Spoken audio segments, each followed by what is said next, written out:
Hey, Cade, this is Glenn West with LSU Country. We were talking with Avery last week, and he calls you a kicking and punting guru. I mean, just what about you, and I guess about your studying of kicking and punting has just allowed you to just get so much knowledge, I guess, over the last couple of years to really help out some of the guys on the team. Um, Everyone's kind of different when it comes like how they handle their own kicking and their own craft. One of the ways I've handled mine is I've gathered a bunch of knowledge when it comes to me going and training with the guys I trained with in high school and the guys with Coles kicking and stuff like that. And I pay a lot of attention to videos of me kicking and feelings of when I hit certain balls, when I mess up certain times, so I can remember that and carry it on into the future and use it to be able to quickly coach myself. And I've used that to kind of do the same things with some of the guys here when they're having issues. And I think it's made the group a lot better to where we can all kind of coach ourselves and be able to be our own coach instead of needing to go outside and find someone to help us.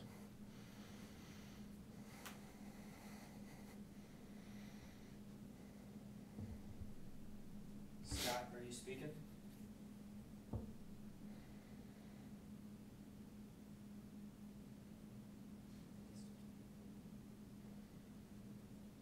Is it my turn? I think Rab's trying to talk.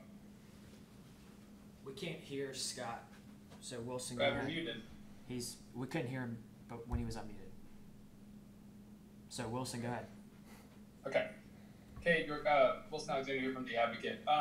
You talked about there, like, everybody sort of kicking and punting can be very individual, specialists can be. So how does Coach McMahon sort of help y'all? Like, what is sort of his style in terms of coaching y'all when everything can be so individual in what y'all do?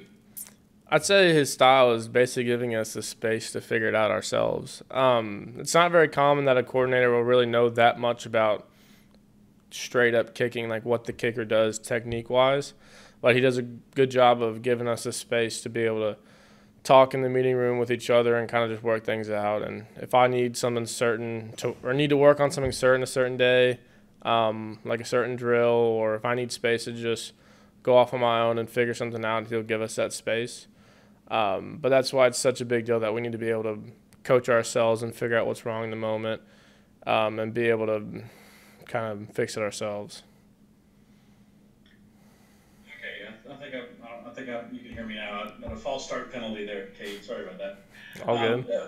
What is your relationship like with Avery? Obviously, he'd like to be the full-time kicker, and maybe you'd like to kick off, but he seems to understand his role and understand what good kicker you are. And also, going back to last year's Florida game, everybody talks about the shoe being thrown and everything.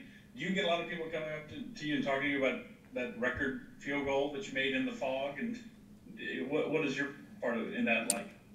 So start off with Avery. Me and Avery have a great relationship. We've been living together since I first got here, and it's very understood that I'm the field goal kicker and he's a kickoff guy. He did field goals pretty well before I got here in the spring, and I can kick off pretty well too. But if it ain't broke, don't fix it, kind of thing. So, and then with the Florida game, yes, I definitely do get people asking me about that.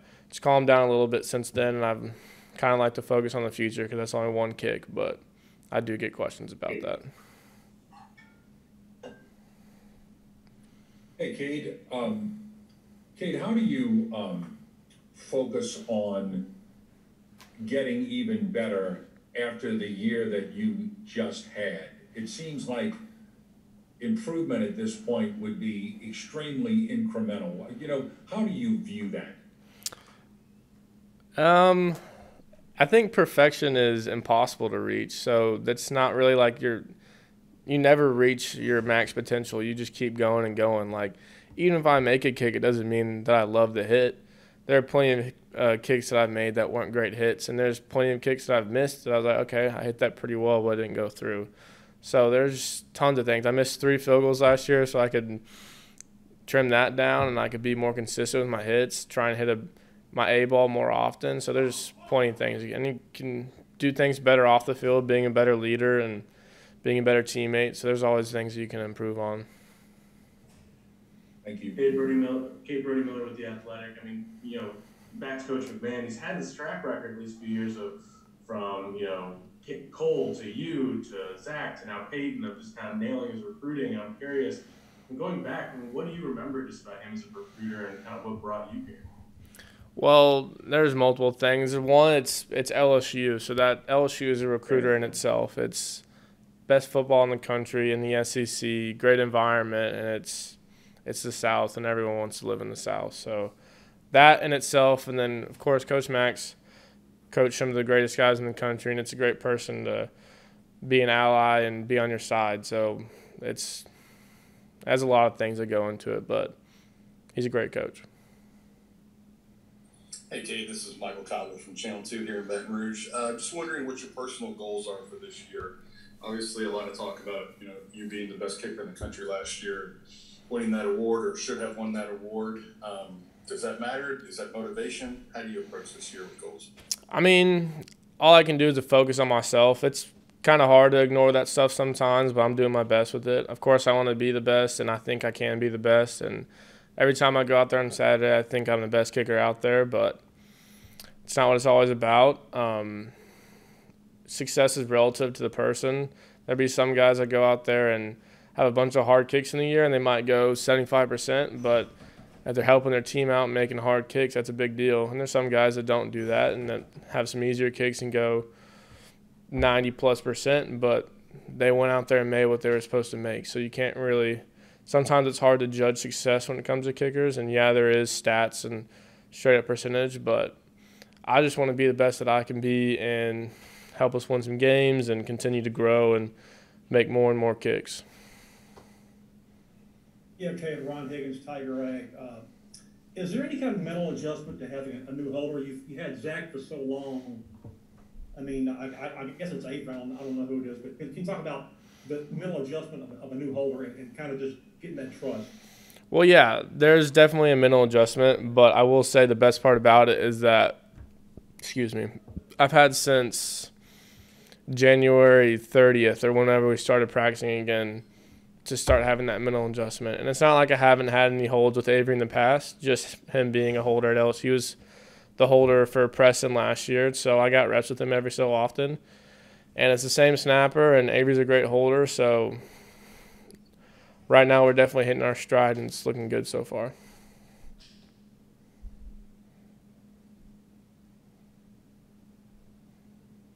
Hey, Cade, Jacques Duce, WAP-TV in Baton Rouge. Over the years, we'll hear like some offensive and defensive linemen goof about kickers. They don't work at practice. They're doing whatever while we're sweating and grinding or whatever. Obviously, you guys have been very good on special teams, so I would assume that's not quite the case. But what is the case in practice for kickers? Yeah, I get that one often from the O-linemen. While we may not be sweating as much as they are, not our whole body just worn out and all that stuff, we do wear our legs out, especially during fall camp. We are out there the entire practice. There may be days that I'm not kicking, but on those days, Avery and Peyton are punting. So we split it up like that because we can't tear our legs up. But it's not like some other schools where the kicker starts the practice and goes off and plays 9 holes at the university golf course. We get our work in. Cade Wilson from the Advocate again. How would that punter competition between Peyton and Avery, just how would you assess sort of their strengths as punters and what they're kind of both bringing to that position right now? So Avery is an older guy that didn't really start off as a punter but has done well at transitioning to it. And he's a little more raw than Peyton, but he has a big leg and he's doing well with it. They both have their strong sides and their weak sides to it, but everyone has that in their game. Peyton's a little bit younger, and he came off surgery his senior year, so it was a little bit of an adjustment, and he's finally coming back into his stride with things. But Peyton in the future is going to be a really good punter for LSU, and Avery's doing well right now too. So it's 2 good punters we got.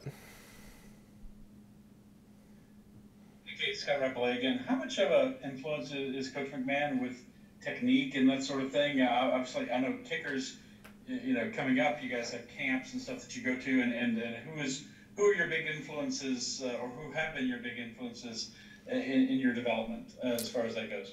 I kind of mentioned it earlier a little bit, may not have been too clear about it, but Coach Mack's job isn't really to help us technique-wise. I know everyone might not think that, or that might not be their thought process on a special teams coordinator, but he basically gives us the space to be able to have time to work on things ourselves. And that's why I was saying that when you come and being kicker and specialist in college, you have to be able to coach yourself. You have to be your own best advocate and someone that can figure it out on your own, because it's hard to go out and get outside help when you're busy with fall camp and you're there every day. It's not the same thing where Coach O's a D-line coach and he played D-line. Mack never kicked a ball when he was growing up. He was a safety. So it's a little bit different. He picks up on things since we talk about it a lot, and I'll tell him certain things that happen when there's this hit or certain things that happen with another hit. So he picks up on things, but when it comes to straight technique-wise, you have to be able to be your own coach. Hey, Cade, it's Kyle again. Can you believe Mack was a safety with those hips? It seems. Oh, it was a long time ago, so I don't know. Kickers, as you just alluded to, are a little mercurial and probably deep thinkers. So give us your overarching take on this year's team. You know, there's a lot of talk amongst the position players about the chemistry and why it's improved. Do you feel like that was the missing link last year that you all have this year for your success? Yeah, I mean, it's kind of – last year was a tough season with a lot of things going on. We came in with COVID and then a bunch of racial awareness stuff going on. So there was a lot of uncertainty and stress, and sometimes it wasn't handled well. And Coach O's done a real good job of getting a good staff in, and it's been a real big focus going through the spring. So I think things are definitely trending upwards and looking good.